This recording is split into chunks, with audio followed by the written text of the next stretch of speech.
Hello, my name is Gilbert. Along with Darius, we were given the creek project.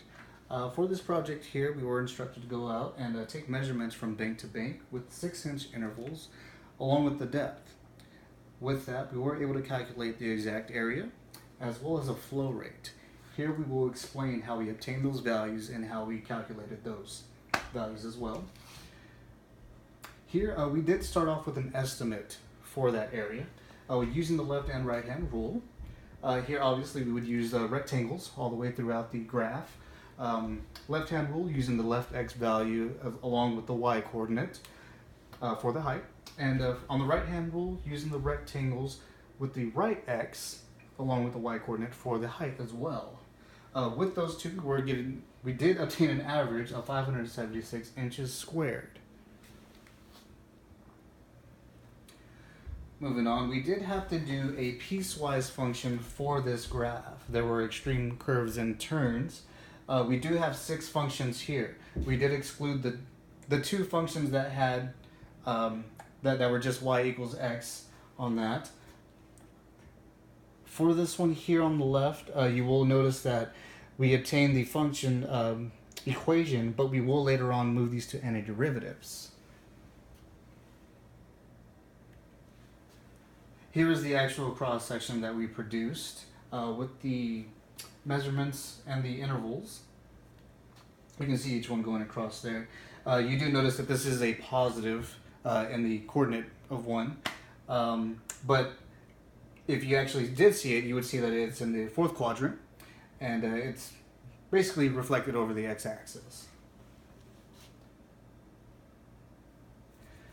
Here's the actual calculations that we constructed using the fundamental theory of calculus. You will see here this is the same value that we have for the first graph there, which is 0.33x plus 1 with the interval of 0 to 6. Here you will see that we turn into an antiderivative and we obtain the value of 11.94. We continued that throughout all 6 graphs, and we did get a total of 476.28 inches squared. Next thing we calculated was the flow rate. To calculate the flow rate, we would have to transfer the inches squared into feet squared, which gave us a value of 3.3075, which then we calculate the flow rate of 3.3075.8.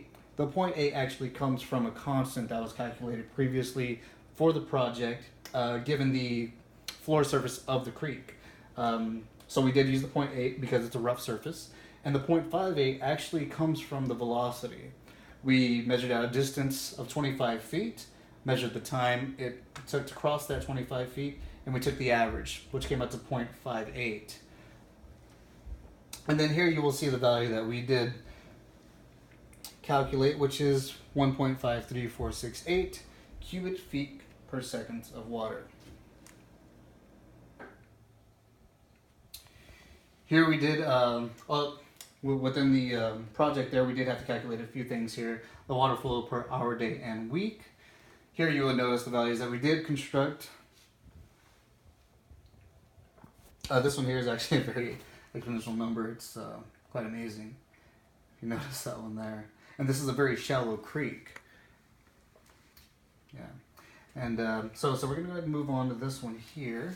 What I want to touch up on here is our conclusion. Isaac Newton is actually the founder of calculus, and is the reason why we're here doing this.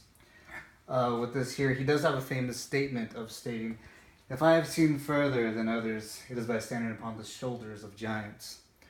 I can now relate to that. I owe a lot to this, stating that I would never have been able to calculate this without knowing the equations that this man constructed.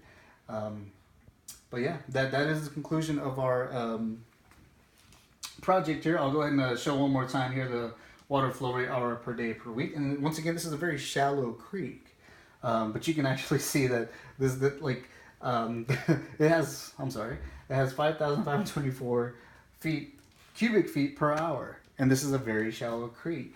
If you look at the numbers that we produced, the largest inch depth it has is 1 foot. But yeah, but that's it. That is the conclusion of our project, and I hope you enjoyed. Thank you.